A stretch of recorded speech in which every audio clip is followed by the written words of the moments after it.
Welcome to Vintage Variety.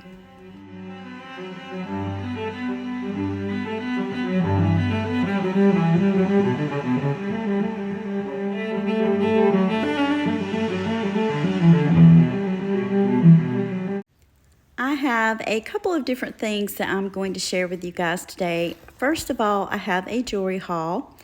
It's a small jewelry haul, but believe me when I tell you that I think it's a really good one.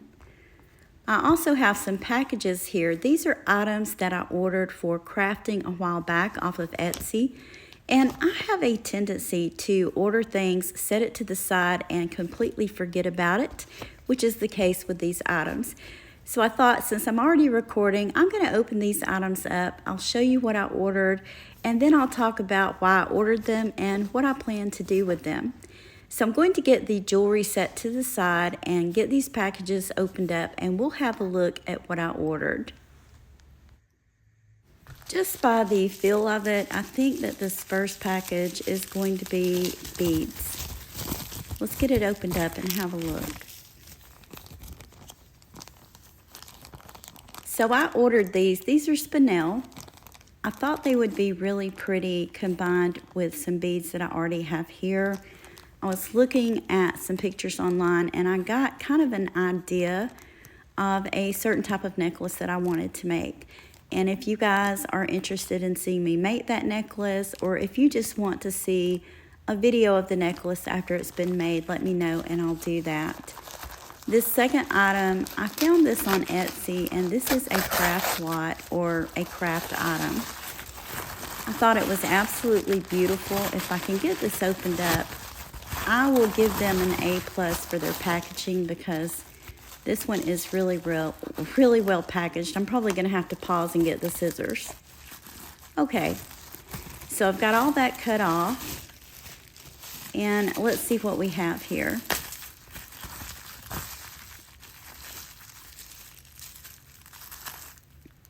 So this is a portion of a necklace. You can see it's been broken. This is just the main part of the necklace. It's missing the chain, but I saw this on Etsy as a craft repair or harvest item, and I thought it was absolutely beautiful. What's left of it appears to be in really good condition. And I thought, you know what? I would like to take this, redo it. I have a few ideas of what I want to do with this. Maybe put a different type of chain on it, probably a beaded chain, and make it into something really beautiful. What do you guys think? I think this is a great item to have found. I love redoing old pieces and bringing life back into them and making them wearable. So if you guys want to see a video on that, definitely let me know in the comments. Now let's have a look at this jewelry haul. I was recently in a town that's about 45 minutes from where I live, and there is a thrift store in that town that I hadn't visited in a long time.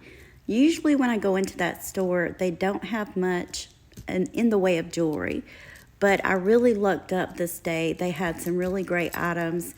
Most of this I found in their jewelry case, except for one item, and I found that item on the belt rack. Of course, I'm going to save the best item, or what I think is the best item, for last. Let's start with this necklace. It's a little bit tangled up, but I thought this was really neat. Now, this is a choker style necklace, and most of you, if you grew up during the time that I did, you'll probably remember the belts like this that were really popular, I want to say in the early 80s. I was in elementary school, I think, during that time, and all of the girls had belts made like this. And of course, there was jewelry made like this. So my guess is this is from the early 80s. It's in excellent condition. I thought, what a cool looking necklace. This would be a really great necklace to wear just as it is, but it would also be a really cool necklace to layer with other pieces. So love 80s jewelry. I really like this look. And to me, it's kind of crazy to think that items from the 80s are considered vintage now. I also picked up these earrings, and I thought they were absolutely beautiful. I'm going to show you guys the marking on the back. These are clip-on earrings, and these are Liz Claiborne. I do really like Liz Claiborne jewelry, but what drew me to these earrings It's basically the style of them. They have these center glass cabochons, pretty much looks like amber, but it's not. And they're surrounded by all of these glass beads. These earrings, they kind of reminded me of some of the old Chanel earrings. You guys have probably seen them. If you haven't, just look online for vintage Chanel earrings, and you'll probably have a few pictures that pop up that aren't exactly like these, but these are reminiscent of that style. So that's why I really liked them. Earrings don't really sell well for me unless I lot them up, but I thought those were a great item. I also went over, I was looking at the clothing. I was trying to find some new summer clothing for myself, and I looked at the belt rack and they had this on it. And I thought, how neat is that? I'll show you, it kind of hooks through there. Really pretty rhinestone encrusted buckle. And this belt has plenty of stretch to it. So I went ahead and picked it up. I do have a small collection of vintage belts, but I thought, you know what, this is really great. This would look really good maybe with a summer dress or even a pair of dress pants. So really great item. I love it when you find accessories like belts or purse straps that look like jewelry. I also picked this up. I don't believe that this is all that vintage, but I thought it was absolutely beautiful. I love the design of it. This, of course, is a faux damascene, and it's done in a fan shape. A cute little brooch. You can see where they had the original sales sticker on it. So I think that this is slightly more modern, maybe from the early 2000s, could be wrong. But I thought, you know what, that is really a cool looking brooch. So I went ahead and chose that one. See what else we have here. So this is another item that I picked up just because I thought it was a great item. You can see that this is kind of wired together. I own a bracelet like this. Years ago, I went to Cancun, and while I was there, there were people selling jewelry, and I bought a really pretty little bracelet that's similar to this. These are all semi-precious stones. We've got a lot of different colors in it. I see some amethyst. I thought this was a really neat find. Necklaces like this, you can't go wrong with them because you can wear them with just about any outfit or mix them with other pieces of jewelry, and it's going to look great because of all of these different colors. So a really good find. Love the looks of it, but you guys let me know what you think of this one in the comments. I have just a few more items to show you, and then I will get to my best find of the day. So I found a couple of pairs of earrings. These are clip-on earrings. They're very small, but I thought these were gorgeous. These have the AB stones in them. I'll show you the clip on the back. These are really tiny little clips. I think that there would be an easy way without changing anything to just add ear wires to these and wear them like that. Or they, of course, could be worn as clip-ons. These look brand new. They look as though they were never worn. But just really loved the look of them. They really have that 1950s vibe. The other pair that I found, these are smaller.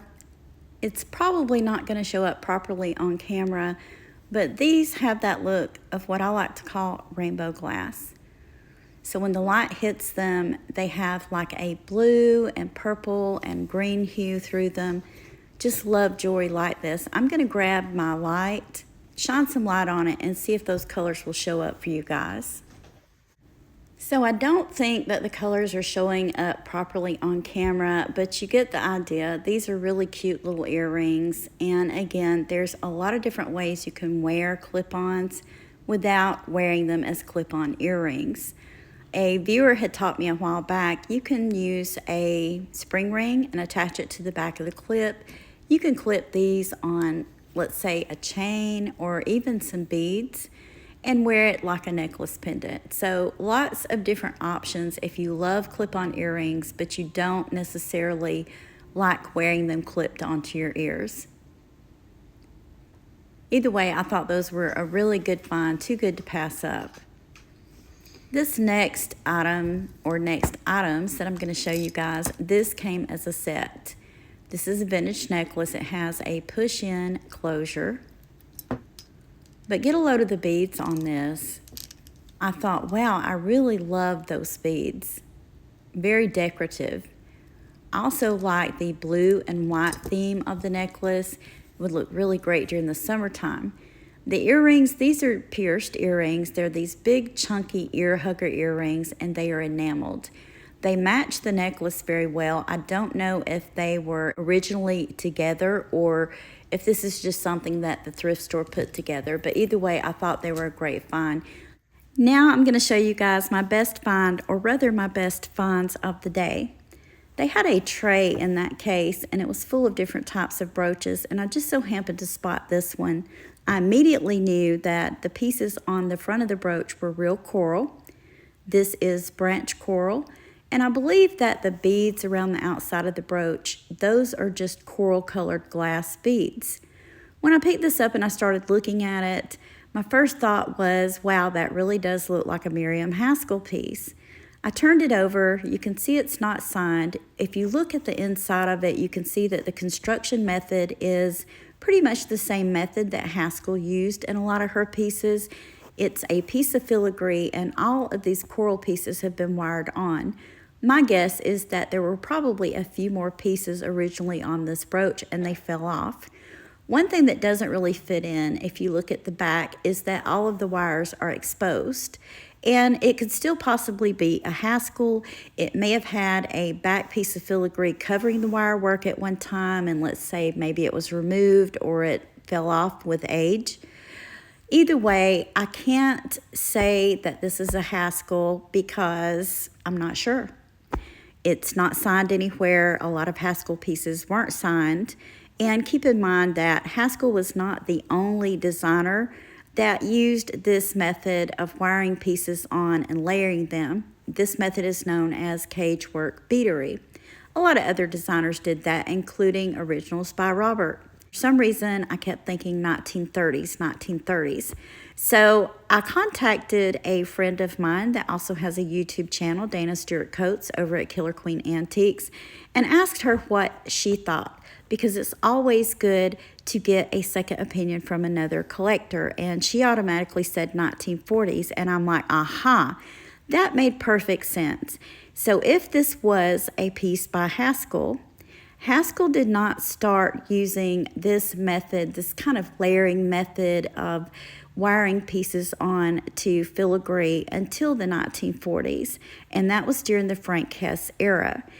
I did end up going and looking through my Haskell book and reading it. I hadn't read it in quite a long time, and I wasn't thinking about coral fitting in with Haskell, but after I looked through the book and read it some more, I did see that she made quite a few pieces using natural elements such as real coral and even shell.